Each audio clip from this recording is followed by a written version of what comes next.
Responsible बनने के लिए आपको एक काम करना है, बता दें। If you want to become the responsible person, चलिए मैं बात आपके पास रख रहा हूं। कुछ सपनों के मर जाने से जीवन नहीं मरा करता है। जीवन क्या है? नैन सेज पर सोया हुआ आंख का पानी। तम की उम्र घटाने वाले, लौ की उम्र बढ़ाने वाले, लाख करे पतझर कोशिश पर उपवन नहीं मरा करता है। कुछ सपनों के मर जाने से जीवन नहीं मरा करता है।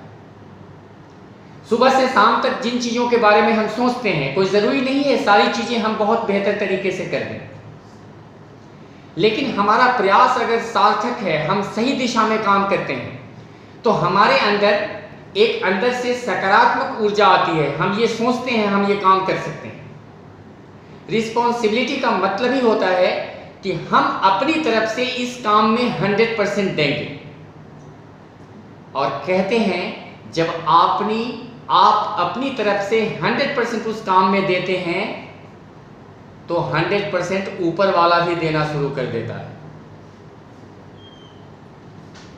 लेकिन जब आप अपनी तरफ से अपने काम में 100% नहीं देते हैं तो ऊपर वाला भी कुछ परसेंटेज उससे लेने लगता है।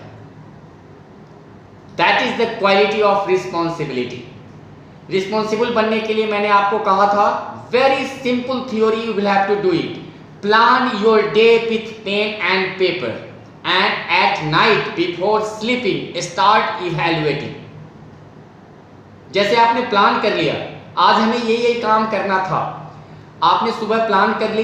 It should be in written format, not in thinking format. ये रिटन फॉर्मेट में होना चाहिए कि आपने प्लान कर ली और शाम को इवैल्यूएट कर लेना। You do it for 1 month, आप 1 महीने करें, that will become your behaviour and nature. तो सेकेंड हो गई रिस्पॉन्सिबल। Third is communication. इसके लिए क्या करें? इसको तो पता है आप लोगों को, कंचन। कम्युनिकेशन बहुत बेहतर करनी है, इसके लिए क्या करें? What we should do? नहीं कंचन, मैं ये चाहता हूं कि 4 महीने बाद आप जो हमारा ग्राउंड है बीकानेर में, वहां आपको बुलाएं, 10,000 लोगों के सामने माइक पकड़ें और आप बोले, hello I am Kanchan Acharya going to say something about. आपकी आवाज में इतनी तासीर होनी चाहिए। ऐसा बनाने के लिए क्या करें? मैं चाहता हूं आप रेडियो पर बोलने लगें तो लोग वहां खाना छोड़ के आपको सुनना शुरू करें कि कंचन आई है, कंचन को सुनना है। अच्छा, कॉन्फिडेंस तो होना चाहिए। और क्या करना चाहिए? और आप यू माइट हैव सीन, शाम को प्राइम टाइम टेलीविजन खोलिए, आप देखिए बेटे या बेटियां कितनी बेहतर तरीके से बात करती हैं। कॉन्फिडेंस होना चाहिए, साथ साथ प्रैक्टिस भी होनी चाहिए।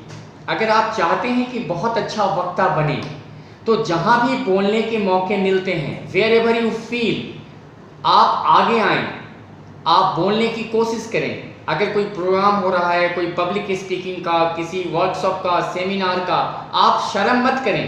आपको प्रोफेशनल बनना है, आप वहां बोलने की कोशिश करें। पहली बार, दूसरी बार, तीसरी बार ऐसा हो सकता है योर कॉन्फिडेंस लेवल उतना बेहतर नहीं हो।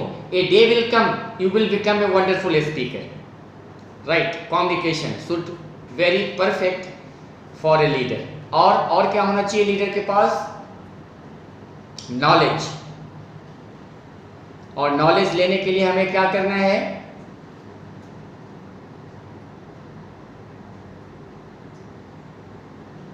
नॉलेज लेने के लिए हेमलता कह रही है स्टडी, ट्रेनिंग, एक्सपीरियंस। और मैं एक शब्द कहता हूं, if you want knowledge, if you want to become a knowledgeable person, always be alert। Hemlata, आपके सारे प्रश्न का जवाब मैंने एक सेंटेंस में दे दिया। If you want a knowledgeable person, always be alert। मतलब when you are doing your study, be alert।